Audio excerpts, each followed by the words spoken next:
कौन है और कब आ रहे हैं? बिल्कुल प्यारे भाई, आपने सोशल मीडिया पर समझता हूँ मैं एक खबर पढ़ी होगी कि इमाम महदी 2025 में आ रहे हैं। ऐसी कोई बात नहीं है, कोई प्रॉब्लम नहीं है। इनके बारे में पहले भी यही मशहूर किया गया था कि 75 हिजरी में आ रहे हैं, लेकिन नहीं है। फिर इनके बारे में मशहूर किया गया 2012 में आ रहे हैं, नहीं है। फिर इनके बारे में मशहूर किया गया जी 2023 में तुर्की का मुआहदा ख़त्म हो रहा है, इसलिए ये आ जाएंगे, बिल्कुल नहीं आएंगे। फिर अब जो खबर चल रही है ना, वो ये चल रही है कि पीर जुल्फ़िकार साहब की तरफ भी ना कुछ लोगों ने निस्बत कर दिया है। उन्होंने बताया है और वो हर साल ना मक्का मुकरमा में जाते हैं और वहाँ पर जाकर हज़रत इमाम महदी का इंतज़ार करते हैं रमज़ानुल मुबारक में। ये सरासर झूठी खबरें हैं। और आपको बताता चलूँ इमाम महदी कौन है। भाई ने जैसे सवाल किया है, सबसे पहले याद रखना मुसलमानों के 5वें खलीफा होंगे, मुसलमानों के 5वें बादशाह होंगे जिन्होंने पूरी दुनिया के ऊपर हुक्मरानी करनी है। और इस्लाम उस वक़्त नहीं रहेगा, इस्लाम महसूस होता होता होता होता सिमटता सिमटता मक्का मदीना के अंदर चला जाएगा। बाकी पूरी दुनिया के अंदर कुफ्र और जुल्म होगा, हर तरफ अंधेरा ही अंधेरा होगा। वहाँ इधर कुफ्र को जो है उरूज होगा और इस्लाम जो है वो सिमटता जाएगा मक्का मदीना के अंदर। और दुनिया जहान के जितने कुतुब होंगे, अब्दाल होंगे, वली लोग होंगे ना, वो सारे के सारे कहाँ चले जाएंगे?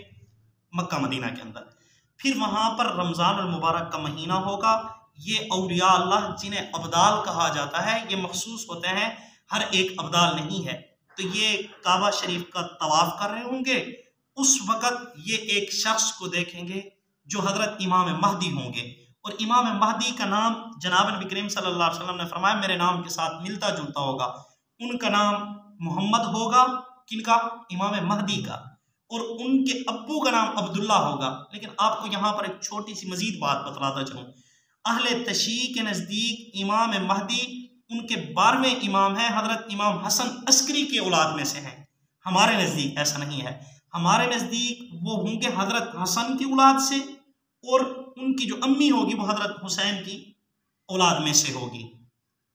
और ये कहाँ होंगे? ये अभी पैदा भी नहीं हुए, ये वहीं पर पैदा होंगे। यही वजह है अब जितने बुजुर्ग हैं सारे इधर ही फिर रहे हैं।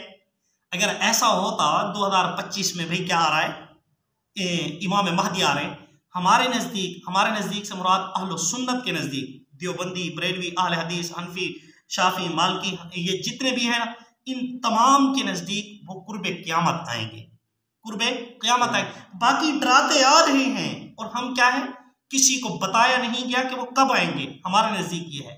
हाँ, उनकी कुछ निशानियां बताई गई हैं और वो निशानी मैंने आपको बताई है कि कुतुब अब्दाल जितने हैं सारे के सारे नेक लोग कहाँ चले जाएंगे? मक्का और मदीना के अंदर चले जाएंगे। मक्का का तवाफ कर रहे होंगे, उस दौरान एक शख्स को देखेंगे और नेक लोग जो वलीयुल्लाह होंगे वो कहेंगे कि ये इमाम महदी हैं, उनको पहचान लेंगे तो वो इनकार कर देंगे। वो कहेंगे मैं नहीं हूँ, आप कौन हो? वो कहेंगे नहीं, हम आपकी बैत करना चाहते हैं, लेकिन वो बैत नहीं करने देंगे। फिर गैब से आवाज़ आएगी कि आप ही मुसलमानों की क्या है, मुक्तदा है, और मुसलमानों की डोर को क्या करें, संभाल लें।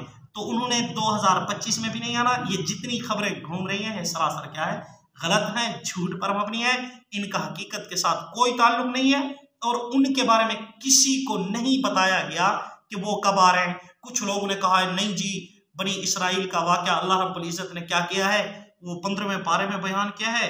तो चूंकि बनी इसराइल मुल्क बन गया है ना, उसको 1973 के अंदर क्या कर लिया था, इसने भी यूएनओ ने तस्लीम कर लिया था। तो अब 2023 में उसको 50 साल हो जाएंगे तो इमाम महदी आ जाएंगे।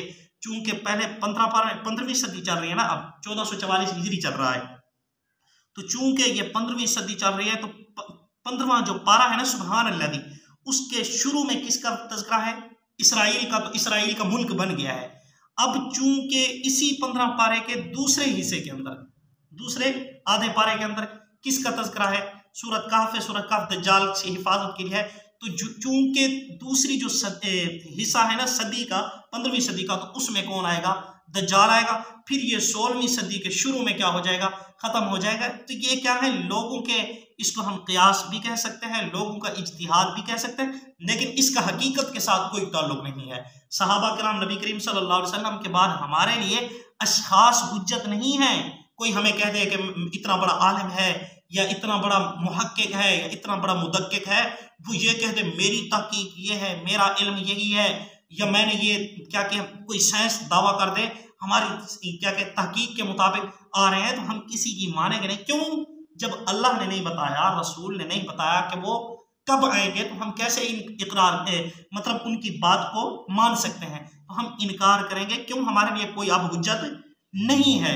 हमारे लिए हुज्जत जो है उन्होंने क्लियर नहीं बताया। क्लियरली हमारे लिए मसला ऐसा नहीं है कि उन्होंने तब बनाए। हाँ, निशानियां बताई गई हैं, वो निशानियां पूरियां नहीं हुई। यही वजह है जितने नेक लोग हैं वो सारे इधर फिर रहे हैं। हाँ, ये शियों का भी क्या है, झूठ साबित हो गया है। वो कहते हैं इमाम महदी जो है वो गार के अंदर पड़े हैं, गार सिर अमर रहा के अंदर। ये सरासर झूठ है, बकवास के सिवा कुछ नहीं है। अगर वो होते तो निकल ना आते। हाँ, उस वक्त क्या होगा, हर तरफ कुफर होगा, हर तरफ क्या होगा, अंधेरा होगा। उस वक्त मक्का के अंदर वो क्या होंगे, पैदा होंगे, उसी सरजमीन के अंदर जिस सरजमीन में जनाब नबी करीम सल्लल्लाहु अलैहि वसल्लम पैदा हुए, और कुर्ब क़यामत पैदा होंगे। फिर उन्होंने मुसलमानों की क्या करनी है, रहबरी करनी है, और वो मुसलमानों के रहनुमा होंगे।